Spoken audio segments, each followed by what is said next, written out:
Great. Okay, today's show, welcome to BlogTV, and our show today is inspired by singles in Singapore, as always. Well, actually, MCYS sent out a unique proposal to agencies and also to get a TV ad on dating campaign here in Singapore because they're concerned about the falling marriage rates and the falling birth rates. So that's going to be very interesting. Now, I want to know what you think. Join us on blogtv.sg. Here's our web poll. We want to know, what do you think of a dating campaign as suggested by MCYS? You can choose between answers like, I don't need it because I'm already getting my fair share of dates. It's great. I desperately need help. Sounds like some of us. Or it's not for me, but could be good for others who really need it. And while you're on blogtv.sg, join us on the shout box, tell us what you think, ask our guests a question, and we'll try to get back to you. Let us meet our guests. Guest number one over there, that's Vanessa. She is 24 years old, and she does not see the need to get married. Speaking for a lot of people, I think. David over here is 33. He's a dating expert known as Dr. Date, and he's also a university professor. And all the way over here, this is Lydia. She is the president of the Association of Dating Agencies and Matchmakers, and she's single. Welcome to the show, everyone. Okay, so apparently we are choisters. Okay, that sounds really dirty, but it's not. It's actually people like us who are inundated with choices. So we don't want to settle down, we don't have commitment because we have so many things to choose from. So the question for everyone is, are you guys choisters? Are we choisters? Vanessa, I think so. I would agree. Is there anything wrong with that, though? With wanting being choices? a choices? No, I think it's absolutely fine. Isn't it even better that you have many choices to choose from, and marriage is just one of them? David?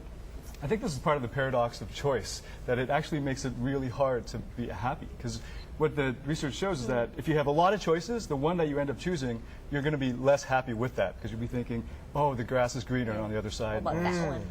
Well, then you finally make a decision and you make one based on what? Desperation.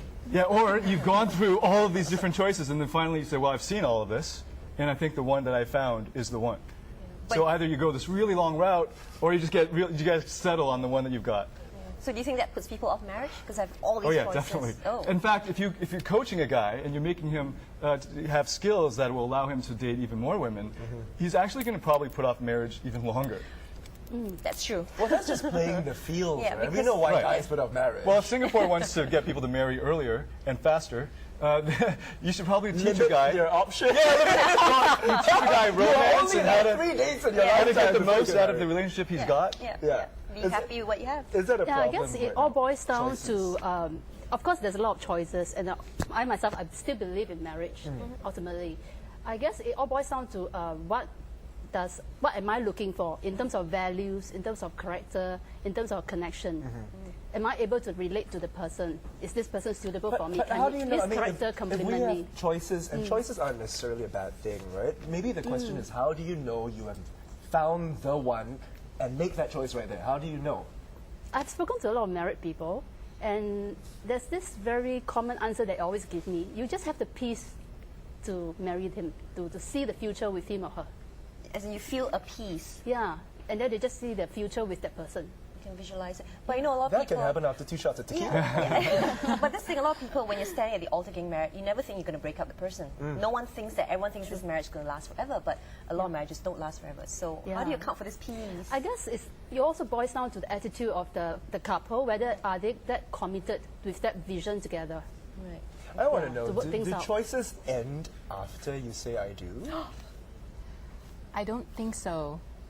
I think marriage is a commitment, yes, but you shouldn't. I mean, there are all these choices. Why do you just keep your eyes just on one thing? If it doesn't work out, it doesn't work out. Well, you said that you don't believe marriage, but now you're saying that if you get married, it doesn't mean your choices end. So Well, I don't see that there is a need for marriage, that's true, but obviously I also think that there are practical benefits to getting married. And in a partnership, if it breaks down, well, of course, you go on to look at other choices. Right, okay. One of the problems we found out on doing research is the so-called postponement of adulthood. Yeah, sounds like me. It's means from that- it's from the New York Times. Yep. So it's a traditional cycle of adulthood has gone off tangent because a lot of young people don't want to, they want to go back to school and they want to travel. They avoid commitments and they want to forestall the beginning of adult life. So, a lot of people they feel less rushed to get married because of the general acceptance of premarital sex, cohabitation, and birth control. And young women feel less rushed to have babies given their wide career choices, and you can have babies much later. Now, So granted, we're putting all this that is behind. from the New York Times, so it's mainly about the U.S. But do you think, and David, you're from the U.S., you're in Singapore now, do you think this applies to Singapore as well? Yeah, I definitely think in the past 10 years, with the advancement of women in professional spheres and so forth, that the men and women are pushing off what they normally had as marriage and having kids 5 to 10 years up. It's in the stats, like Stats Singapore. Okay. So it tracks that same trend. Well, we need to go for a commercial break. When we come back, we're going to look at how to make singles mingle, and we're going to find out why Vanessa's relationship is complicated. We'll see you guys after the break.